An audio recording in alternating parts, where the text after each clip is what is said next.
Good morning students, सभी लोगों को वेरी गुड मॉर्निंग। चलिए जल्दी जल्दी क्लास ज्वाइन कीजिए, सब लोग फटाफट क्लास ज्वाइन कीजिए। सर आज क्या बताएंगे आप? आज कौन सा टॉपिक हम लोग पढ़ने वाले हैं? बच्चों आज हम लोग बहुत इंपॉर्टेंट टॉपिक पढ़ेंगे, लॉ ऑफ डिमांड। चलिए तो सभी बच्चे कॉपी पेन निकालिए और ध्यान से मेरी बात को समझिएगा। तो सर आज हम लोग क्या पढ़ने वाले हैं? बच्चों आज मैं आपको लॉ ऑफ डिमांड के बारे में बताऊंगा। आओ ध्यान से सुनो। सर एक बात बताइए, सबसे पहला सवाल जो दिमाग में ये आ रहा है, लॉ ऑफ डिमांड के बारे में किसने बताया? बच्चों लॉ ऑफ डिमांड के बारे में एल्फ्रेड मार्शल ने बताया। Law of demand propounded bye Alfred Marshall. अच्छा सर ये लॉ ऑफ डिमांड जो है किस चीज पर बेस्ड है? बच्चों ये एक्चुअली में ऑब्जर्वेशन पर बेस्ड है, based on observation. Sir Alfred Marshall ने इन्होंने क्या ऑब्जर्व कर लिया? बच्चों इन्होंने सोसाइटी, मार्केट और समाज में एक बहुत अच्छा चीज ऑब्जर्व किया। इन्होंने ऑब्जर्व किया कि जैसे जैसे प्रोडक्ट की कीमत बढ़ती चली जा रही होती है, किसी भी गुड्स, किसी भी वस्तु, किसी भी सर्विस की जब कीमत बढ़ रही होती है तो लोग उसकी क्वांटिटी डिमांडेड को घटा रहे होते हैं, क्योंकि लोगों को ऐसा लगता है कि नहीं अब महंगा हो रहा है तो कम लेंगे।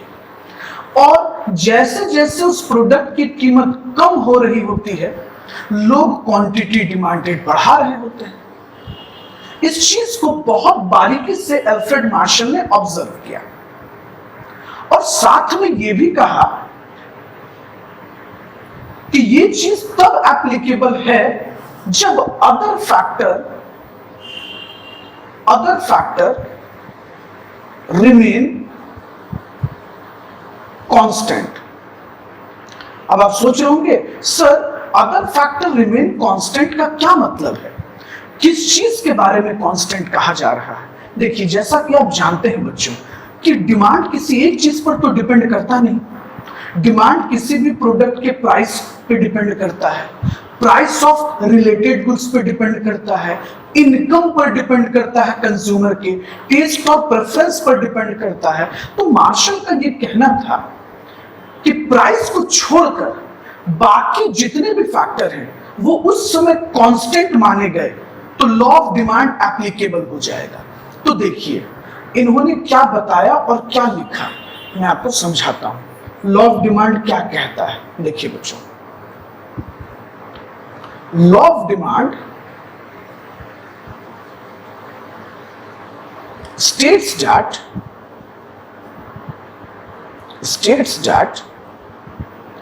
as price of commodity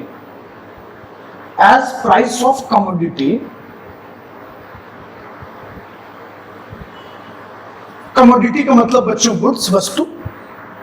states that as price of commodity increases its quantity demanded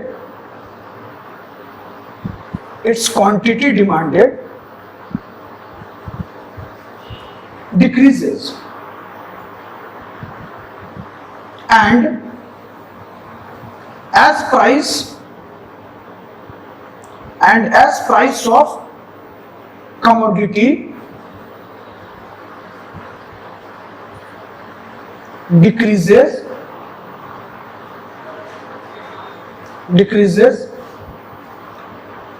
its quantity demanded increases. Other things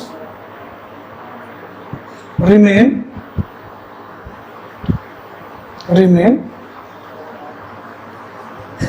constant.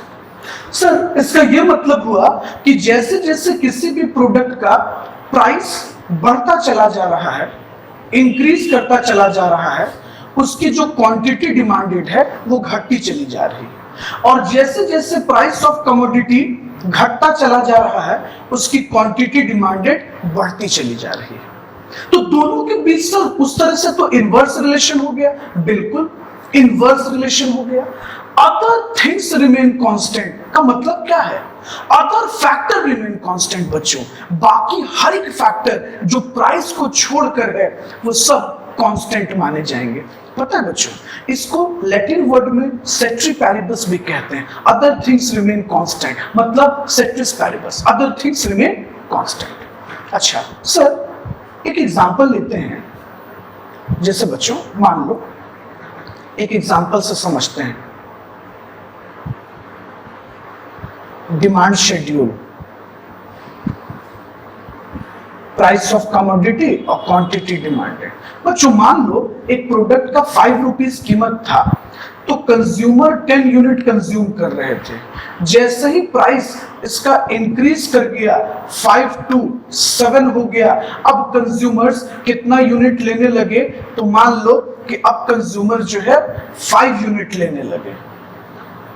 तो सर ये तो इनवर्स रिलेशन है। बिल्कुल, उस अकॉर्डिंगली जब हम डिमांड कर्व का स्लोप बनाएंगे, ये प्राइस ऑफ कमोडिटी, ये क्वांटिटी डिमांडेड, सर ये तो इनवर्स बनेगा एकदम। ये हो गया हमारा डिमांड कर्व। आई बात समझ में? चलो अब जरा देखो, लॉ ऑफ डिमांड क्या कहता है? लॉ ऑफ डिमांड कहता है कि इनवर्स रिलेशनशिप है किसके बीच? प्राइस ऑफ गुड्स के बीच और क्वांटिटी डिमांडेड के बीच। मतलब कीमत बढ़ेगी, क्वांटिटी डिमांडेड घटेगा। अच्छा सर एक बात बताइए, जब हम लोग बार बार ये कहते हैं other things remain constant, other things constant है, तो इसका मतलब हम कुछ ना कुछ एज्यूम कर कर चलते हैं। बिल्कुल, लॉ ऑफ डिमांड में ये मान कर चलते हैं कि कुछ चीजों में कोई बदलाव नहीं हो रहा होगा। तो वो चीज कौन सी है, वो वस्तु कौन सी है? आइए इस पर डिस्कशन कर रहे थे, तो ये हम आपको समझाते हैं। देखिए,